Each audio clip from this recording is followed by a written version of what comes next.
Bonjour à tous et toutes. Bon, ce matin, c'est pas la grande forme.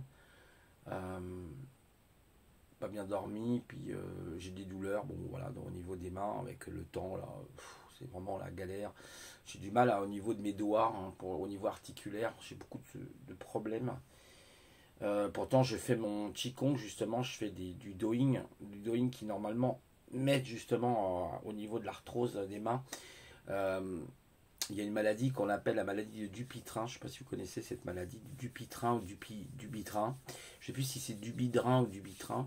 En fait, ça attaque les tendons au niveau des mains. Faites très attention à ça. C'est très embêtant quand on prend de l'âge. On peut avoir cette maladie qu'on appelle la maladie de Dupuytren. Et en fait, le moyen, c'est il faut tout simplement masser la paume des mains. Vous voyez, avec l'autre main, vous fermez le poing et vous massez très fort pour pouvoir chauffer l'articulation. Alors je fais ça, ça m'aide hein, quand même bien sûr, mais le matin je suis très endolori quoi. Alors après ça se calme, mais j'ai un doigt là par exemple l'index de la main droite, j'arrive pas complètement à le replier quoi, donc je suis très embêté, je dois avoir de l'inflammation au niveau des doigts, faut que je voie ça. Donc voilà, en ce moment c'est, enfin aujourd'hui c'est pas c'est pas extraordinaire.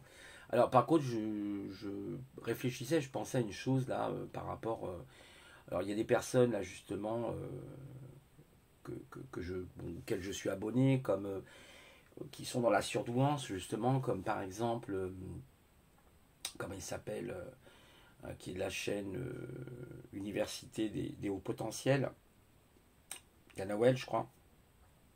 Il y a aussi une psy à la maison, Catherine. Il y a Christine. Il y a comment aussi Raymond Dazan. Bon, ils sont, je pense, en vacances certains, donc voilà, parce que c'est la période des vacances, il ne faut pas l'oublier non plus. Par contre, étonnamment, je trouve qu'ils ne s'expriment pas actuellement sur la situation que justement on traverse par rapport notamment aux personnes qui sont en surdouance, qui sentent, qui ont une hypersensibilité et qui sont complètement, je trouve, qui doivent être dans une grande souffrance pour beaucoup d'entre eux. Parce que ce qui se passe est injuste, hein, quelque part. Et en fait, c'est très compliqué pour cette population qui représente que 2 à 2,5% de personnes en France, enfin dans le monde aussi. Et donc c'est très compliqué pour eux. Mais par contre, c'est vrai que ça aurait été très encourageant d'entendre leur position par rapport à ce qui se passe, parce que moi je trouve quand même qu'aujourd'hui, pour moi, on rentre dans une forme de dictature, ce que j'appelle la dictature soft, hein. Mais c'est quand même une dictature. J'ai un livre là que je lisais qui s'appelle Soumission, la soumission par la dictature soft, justement. C'est très intéressant, la soumission par la dictature soft. Alors, je ne sais plus l'auteur, hein, je ne l'ai pas en tête. Et a priori, voilà comment ça se passe. Ça se passe en douceur. On nous la met, excusez-moi de l'expression, en douceur. Petit à petit, en fait, vous savez, comme une érosion, hein, une espèce d'érosion.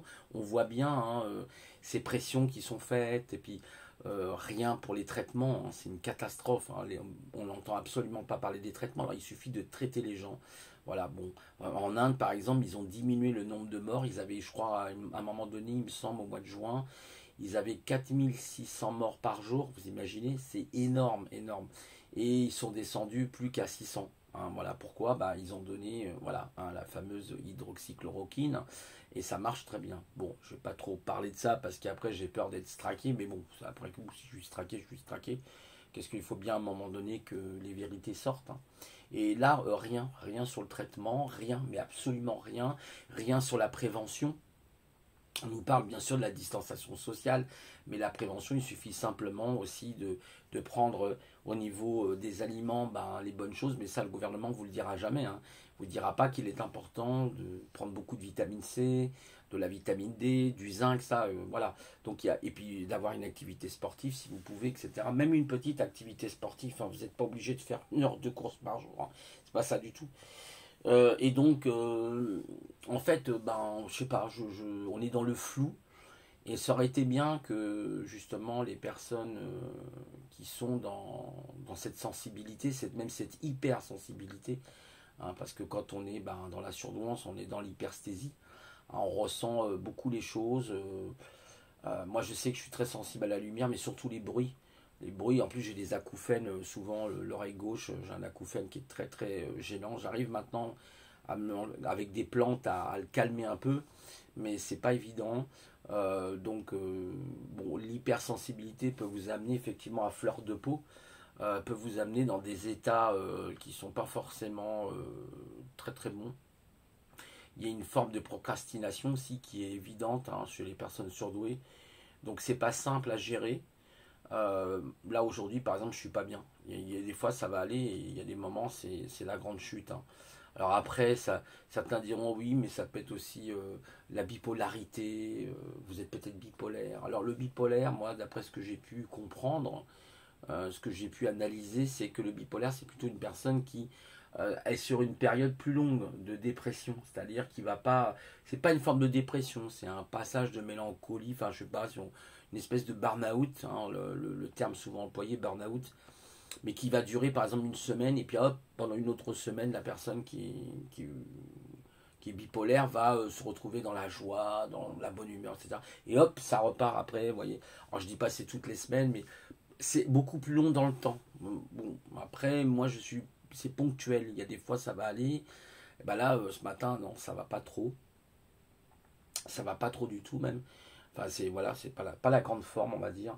Bon, ça ira mieux demain, j'espère. Est-ce que le temps y est pour quelque chose, je pense aussi. Il fait froid. Dans le nord de la France, les températures ont beaucoup chuté.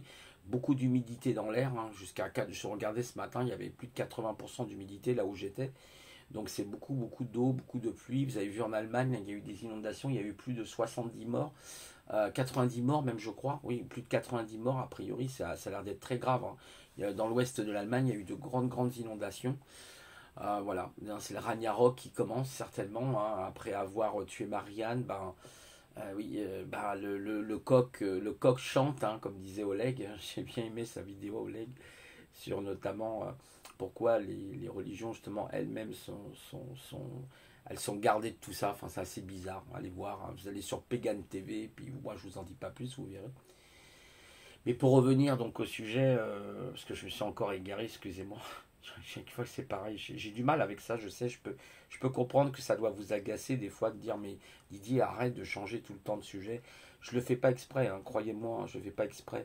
La prochaine fois, j'essaierai plutôt d'avoir un plan et de me tenir à mon plan. Mais c'est pas toujours simple. Il y a des fois, je pars un peu dans tous les sens. Et ça, c'est le problème, hein, justement, de partir dans tous les sens. C'est la multiple pensée. Voilà, bon, je peux rien, c'est comme ça. Je fonctionne comme ça. Et donc, oui, donc j'aurais été intéressé par l'avis, justement, de personnes dans la surdouessance, de ce qui se passe aujourd'hui, et de trouver, pourquoi pas, des solutions ensemble, justement. Parce que quand vous êtes un peu dans un clan où vous sentez que, en tout cas, vous ressentez les mêmes choses que ces gens-là, ouais, vous vous sentez concerné avec eux, quelque part. Moi, je me sens un petit peu, c'est comme mes frères, bon, mes sœurs, je me sens concerné. Je me dis, waouh, il faut qu'on trouve quelque chose entre nous, quelque chose qui fait que les X-Men puissent s'en sortir, quelque part, quoi, vous voyez. Rappelez-vous, hein, dans X-Men, d'ailleurs, à un moment donné, ils rencontrent beaucoup de difficultés, les X-Men. Ils sont très divisés entre eux aussi, c'est dommage. Certains sont divisés, pas tous, mais certains sont divisés. C'est un peu dommage, mais c'est comme ça. Et en fait, il faut trouver un terrain d'entente. Mais ça aurait été bien, justement, qu'ils s'expriment sur ce qui se passe actuellement, parce que c'est quand même très grave, hein, pour moi, ce qui se passe. J'appelle ça la dictature soft. Il y a des gens qui diront, mais non, mais non. On a entendu, d'ailleurs, je crois, M. Macron dire que c'est pas une dictature. Si, Monsieur Macron, ça s'appelle la dictature soft. Là, il y a un livre qui a été écrit là que je voyais là qui s'appelle La soumission des peuples et la dictature soft. La soumission et la dictature soft. Oui, la soumission dans la dictature soft. Aujourd'hui, on nous la met gentiment, tout doucement, on n'enfonce pas trop vite, on ressort, on revient, vous savez. C'est vraiment la méthode de l'usure, c'est vraiment de l'engineering social. En fait, on est aujourd'hui dans une engineering sociale, mais waouh, qui est hallucinante, les amis. En fait, vous savez qu'il y a un phénomène, il faudrait que je retrouve ça, par contre, je ne sais pas où je l'avais mis. Je vais essayer de vous le retrouver. C'est un article, je ne l'ai pas lu, hein, je vous avoue, je ne l'ai pas lu, c'était sur les ovnis, assez intéressant d'ailleurs. Mais c'est sur le cerveau, là, il y a un article, un sujet passionnant. À les bases souterraines, il faudra peut-être que je vous en parle une fois, militaire et autre que militaire d'ailleurs. Et en fait, c'était, alors attendez, je vais vous le trouver. Voilà, c'est ça, le cerveau esclave. Ça s'appelle la captologie. C'est intéressant, la captologie, le mot ne vous dit sûrement rien. Capter quelque chose en tout cas. Pourtant, vous êtes probablement concerné à un certain degré, de près ou de loin, par lui. La science de la captation, mais quelle captation? Celle de votre attention, voyez, de votre cerveau, de votre temps de vie. Voilà, la captation par exemple des réseaux sociaux. En fait, c'est une véritable maladie et le cerveau, il est esclave de ça, vous imaginez? Comme le cerveau peut être esclave du sucre. C'est un peu la même chose d'ailleurs. Enfin, c'est des formes de captation. Donc la captation, voilà, on est un peu dans cet état actuellement, je trouve, d'hypnose, de semi-hypnose, d'hypnose même je dirais. Euh, et donc je me dis, ouais, on est dans une engineering sociale qui fait que les gens sont, voilà, ils se réveillent bien sûr, mais ils utiliseront, vous savez, l'État est très malin, il ne faut pas oublier que la science quand même utilise aussi la psychologie, la psychanalyse, la psychiatrie, elle utilise, vous voyez, toutes ces choses qui permettent aussi de détourner l'attention des gens. Je vous avais parlé de Sylvain Timsit sur les 10 principes, comment détourner l'attention des gens, reporter à plus tard ce que l'on ne peut pas faire le jour même. Si vous mettez une loi qui est trop percutante par exemple, ça ne marche pas. Donc on y va par palier, ils y vont par palier. Donc ils disent par exemple, ah bah non, ça marche pas, mais dans un an ou dans un mois, ça marchera, ou dans 6 mois, ça marchera. Vous voyez, et donc ils remettent la loi, mais ils l'ont changé, ils ont changé les formes, ils sont très très très très malins.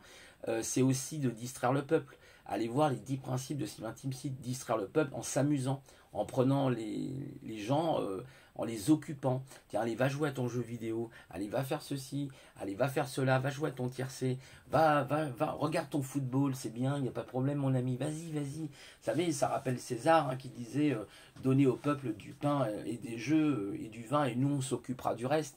Donc les amis, en attendant, eux sont très rusés, les élites. Les élites sont intelligentes, il ne faut pas l'oublier. Elles sont intelligentes, sociopathes certainement. Pour beaucoup d'entre elles, elles sont certainement sociopathes, mais intelligentes. Donc en attendant, ils mettent leurs pions, ils mettent leurs pièges. Alors oui, on va me dire, oui, mais ça, c'est complotiste que tu dis. Non, c'est pas complotiste, c'est de l'engineering social. Regardez Lucien Cerise, je ne sais pas si vous connaissez l'auteur Lucien Cerise, qui a écrit notamment Le neuroesclavagisme, qui est extraordinaire, qui est un livre incroyablement extraordinaire, qui est un peu le même concept que la captation, justement. Et la captation est un piège. Et on se fait avoir.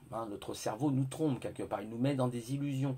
Pourquoi? Parce que pourquoi l'homme en fin de compte tombe là-dedans? Parce qu'il veut de la sécurité.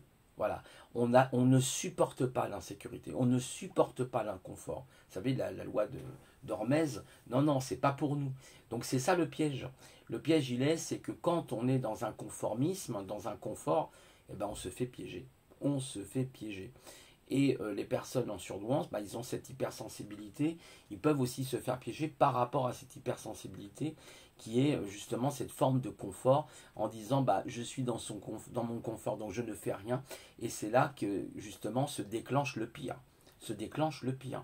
Donc il faut arriver à trouver le bon compromis en fait justement et de se dire non, je dois me lever, je dois résister un peu comme un guerrier face à tout ce qu'on me propose. Je dois être plus malin que les élites. Voyez, et c'est ce que j'ai peur, c'est que ce peuple, malheureusement, étant, désolé de le dire, des fois un petit peu en dessous de la moyenne, voire même très en dessous, c'est très compliqué. C'est très compliqué. Moi, j'ai essayé de discuter avec beaucoup de gens, à beaucoup de reprises. Il n'y a rien à faire. C'est très, très compliqué. Moi, je suis fatigué. Et donc, j'ai tendance à m'isoler. Sauf quand je suis avec des personnes avec qui j'ai du ressenti. Il y a des gens qui, je sens qu'il y a comme un, vous savez, comme un, comment ça s'appelle? On appelle ça, je crois, en électronique, en électricité, on appelle ça le phasage. On est en phase avec les autres. On n'est pas dans le déphasage. Le déphasage qui est le contraire, vous voyez. C'est comme la symétrie et l'asymétrie. Vous voyez, moi, il y a des moments, je suis en asymétrie avec certaines personnes et d'autres fois, je suis en symétrie avec des personnes. C'est-à-dire qu'il y a vraiment une connexion qui se crée entre deux esprits. Et là, malheureusement, on voit qu'on est dans la captation. Ça aurait été bien, justement, que ces personnes puissent s'exprimer comme là je m'exprime, qui sont justement dans la surdouance. Qu'est-ce qu'ils pensent de cette situation? Qu'est-ce qu'ils proposent éventuellement comme solution pour les personnes, justement, qui sont dans cette hypersensibilité et qui ont du mal à trouver un sens?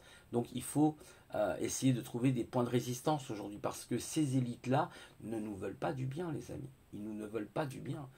N'oubliez pas quand même, moi je suis désolé, il y a des gens qui diront c'est du complot. Eh ben allez voir dans l'état de Géorgia, Christian C qui a fait ces monuments qu'on appelle les Geekstones. Et moi je suis désolé, je poserai la question à ce monsieur, pourquoi avez-vous fait ces Geekstones? Il vous répondra, bah, c'est en cas de catastrophe naturelle et que une grande partie de la population, une grande partie des humains disparaissent de cette planète. Alors ça, c'est fait dans ce sens-là. Mais je lui poserai la question, pourquoi c'est écrit en espagnol, en chinois, enfin en mandarin si vous voulez, en italien, en américain, sauf qu'il n'y a pas, c'est pas écrit en français, vous voyez. Alors déjà, c'est assez étonnant, c'est assez étonnant. Moi, je voudrais poser la question. En plus, c'est un grand granit hein, qui fait quasiment 4 mètres de haut, hein, c'est très très haut. Parce que je crois que dans l'état de Géorgia, c'est là où on trouve le plus beau granit du monde. Donc ça a été fait, ça a été gravé dans le granit. Donc quand même, c'est assez surprenant. Hein. Moi, je poserais quand même des questions. Parce que je veux savoir pourquoi l'artiste qui aurait créé justement ces Geekstones, quel est son but, par qui il a été payé, est-ce qu'il a été payé, est-ce que, vous voyez, toutes ces choses-là. Parce que c'est très très important. C'est très important de comprendre ça. Et quand vous dites ça, ça y est, on vous traite de complotiste, on vous traite, moi je suis fier de l'être alors dans ce cas-là. Parce que c'est des choses qui sont d'une réalité, c'est de la factualité, et ça vous pouvez pas l'enlever. Voilà, bon je m'égare un peu peut-être hein, du sujet, mais moi simplement c'est des questionnements que je me pose, et nous sommes vraiment dans l'ère de la captation, et méfiez-vous, les amis, hein, de toutes ces distractions. Moi, je trouve qu'il y a beaucoup trop de distractions. On est dans un monde de la surconsommation. On est trop dans le yin, comme diraient les Chinois, comme dirait Lao Tzu. Hein, Lao Tzu, c'est un vieux philosophe. Hein, ça veut dire vieux philosophe, Lao Tzu.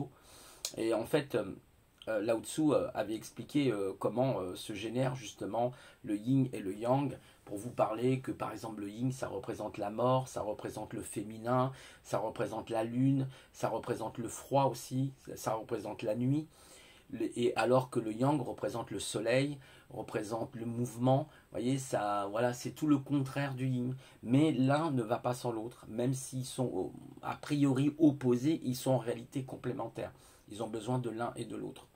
Et donc, là aujourd'hui, malheureusement, on est dans un monde un petit peu comme mon tableau, peut-être, vous voyez, regardez, j'ai pas fait exprès, mais on voit il y a du noir, effectivement, entre les deux, peut-être, dans le Tao, en fait, l'homme est entre les deux, si vous préférez. Il est entre le yin et le yang, parce qu'il fait partie du yin et du yang, en réalité. Donc, il est entre les deux. Donc, peut-être c'est le gris, là, vous voyez un peu, et puis le bleu, qui représente plutôt le yang. Voilà. Et donc, ouais, c'est assez marrant, d'ailleurs, j'ai essayé de faire cette œuvre, j'ai trouvé ça assez sympa. Et donc, là, nous, l'homme, recentré sur ça, voyez. Et puis après, les gens, il faut qu'ils comprennent ça. Vous avez aussi eu Confucius, hein, 551 avant Jésus-Christ, qui a créé ce qu'on appelle le confucianisme. Le confucianisme, ouais, je vais y arriver. Confucianisme, excusez-moi, des fois je bute sur certains mots, j'ai du mal pour certains mots, parce que des fois je parle trop vite. Il faut que je me calme.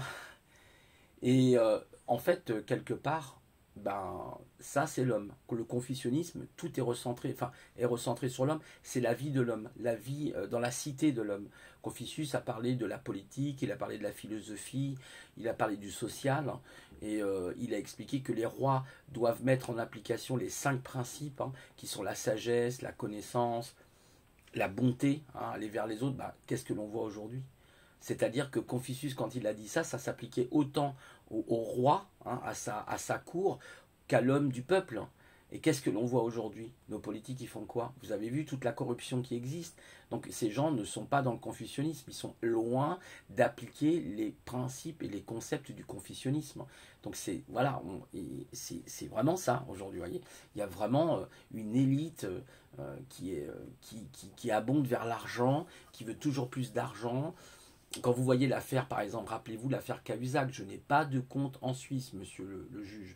Et après, il reconnaît que même le président Pfizer, hein, rappelez-vous, le président Pfizer, hein, qui reconnaît avoir donné de l'argent à monsieur Cahuzac pour le mettre en Suisse. Voilà qui vous avez fait. Vous allez effectivement vous faire bibiper par Pfizer. Bon courage alors.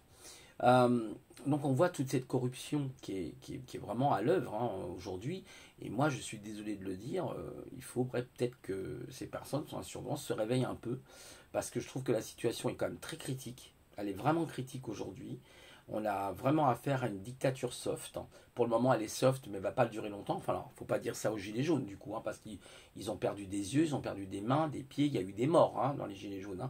Faut pas l'oublier. Donc, pour eux, ça n'a pas été la dictature soft, je peux vous le dire. Il a envoyé ses sbires et voilà quoi. Donc, ces gens, honte à eux d'ailleurs, ces policiers qui ont agi de cette manière-là. Parce que voilà, c'est quand même très grave des choses pareilles, des gens qui revendiquent leur droit de vivre, leur droit simplement de vivre heureux, voilà quoi, on leur tape dessus, on les met en prison, en garde à vue, c'est lamentable. Il y a beaucoup de gilets jaunes encore aujourd'hui qui sont en prison, faut le savoir. Voilà. Donc il y a des choses qui sont inacceptables dans cette société et je pense d'ailleurs parmi les gilets jaunes, il y a des personnes dans la surdouance, il y en a beaucoup même je pense, il y en a certains. Et c'est bien, je trouve que quelque part ils essayent de se battre comme ils peuvent. Vous savez, quand vous avez une famille, vous avez des petits-enfants, etc. Vous savez, ce que disait d'ailleurs, j'écoutais Ragnarok, là, comment il s'appelle, Karim, là justement, il parlait par rapport à ses enfants. Voilà, ça vous retourne le cœur. Il a raison, il veut se battre pour ses enfants. Je comprends très très bien ce jeune, il a entièrement raison. Il n'y a pas, il disait d'ailleurs dans son live, mais arrêtez de faire des différences à ce moment-là avec les politiques, que ça soit comment il s'appelle l'UPR, François Asselineau, que ça soit Florian Philippot, que ça soit Duchemol, Nicolas Dupont-Aignan, on s'en fiche. Là aujourd'hui, notre liberté est en danger. Notre liberté est en danger, les amis. Là, c'est plus de la rigolade. Elle est vraiment en danger. Elle est vraiment en danger. Et ça va aller crescendo si ça c'est pas retiré lundi, parce que je crois qu'il y a un vote lundi, il me semble. Et puis peut-être il y aura aussi le conseil qui sera saisi pour le coup. Mais en tout cas, il ne faut pas que ça passe. Si ça passe, on est mal. On est vraiment très mal. Alors bien sûr, il y aura des résistances. Il y aura des résistances qui vont se mettre en place, comme ça s'est produit pendant la Deuxième Guerre mondiale, mais là, nous vivons la Troisième Guerre mondiale. Rappelez-vous ce que disait Claire Séverac, la guerre silencieuse contre les peuples. C'est ça qui est mené aujourd'hui. Je vous ai parlé, je ne sais pas si je vous ai parlé de l'engineering social. On est dans l'engineering social. Lisez le livre de Lucien Cerise qui s'appelle Neuroesclavagisme et vous comprendrez.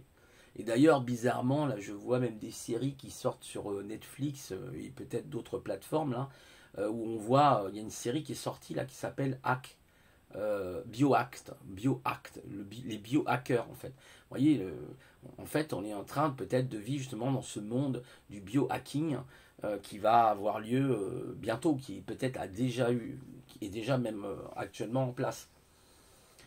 Voilà, c'est tout ce que je voulais vous dire et donc c'est un petit appel que je lance aussi aux personnes, voilà, qui pourraient, par leur sensibilité, leur hypersthésie, se sentir concernés par ce qui est en train de se passer aujourd'hui.